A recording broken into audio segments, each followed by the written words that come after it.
الزمني وتصير أبدية باعتبار انتباهه إلى الإفراطات الإلهية القرآنية، لكن يستحيل أن يفهم ما فهمه محمد شحرور. ابن كثير هيروح فين في محمد شحرور؟ بس محمد شحرور الذي والله لا يعرف يقرأ آية من كتاب الله. مرة كان في تحدي إن هو يقرأ آية واحدة بس صح، متخيل؟ لا يتقن قراءة آية من كتاب الله.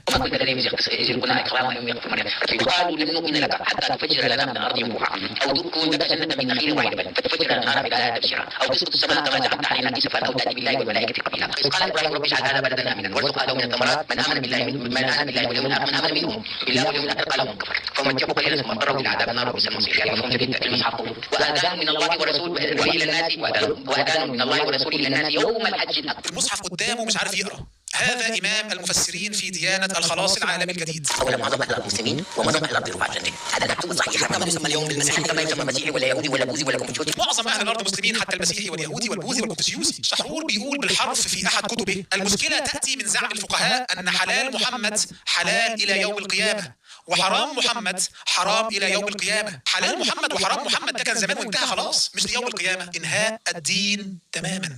عاوزين ينهوا الشريعة، يهدموا الملة. هو ده مشروع شحرور واللي بيتغزل بيه أبو عواد في كل حلقة تقريبا. الزندقة أخطر من إلحاد صريح بألف مرة. الإلحاد الباطني أخطر من الإلحاد المادي بألف مرة. تسليم المسلمين للكيان خيانة عظمى. الذي يفتح أبواب الجنة على مصراعيها لكل كافر فهذا خائن. للأسف الأجندة ينفق عليها بسخاء. مشاهدات قناة مجتمع على الإنستا مليونية. مش محتاج أقول لكم اجعل لك مشروع دعوة إلى الله عز وجل، لازم تشوف مشروع دعوي وتقف عليه. شوف الإلحاد الباطني، الناس اللي بتحاول تغير الثوابت، وأنا بعمل قراءة معاصرة، لسانيات، لغويات، فنكوشات، حتى يهدم الملة. شوف اللحية ما شاء الله بتاع هذا الأشقر، وشوف مخارج الحروف، وهم زنادقة مجرمون. فالموضوع كبير. شوف ثغر دعوي وقف عليه. المونتاج ثغر دعوي، نشر مقاطع دعوية على الفيس والإنستا والتيك توك ثغر دعوي، إنجاب ولد صالح والله ثغر دعوي، دعوة الأجانب للإسلام ثغر دعوي، كفالة مشروع دعوي ثغر دعوي، كفالة طالب علم عاوز يدعو إلى الله عز وجل ثغر دعوي، دعوة الوثنيين في أفريقيا للإسلام ثغر دعوي، تعليم الناس العقيدة الصحيحة على التيك توك والله ثغر دعوي، الرد على منكري السنة ثغر دعوي، دعوة الملحدين وأصحاب الشبهات والمتشككين للإسلام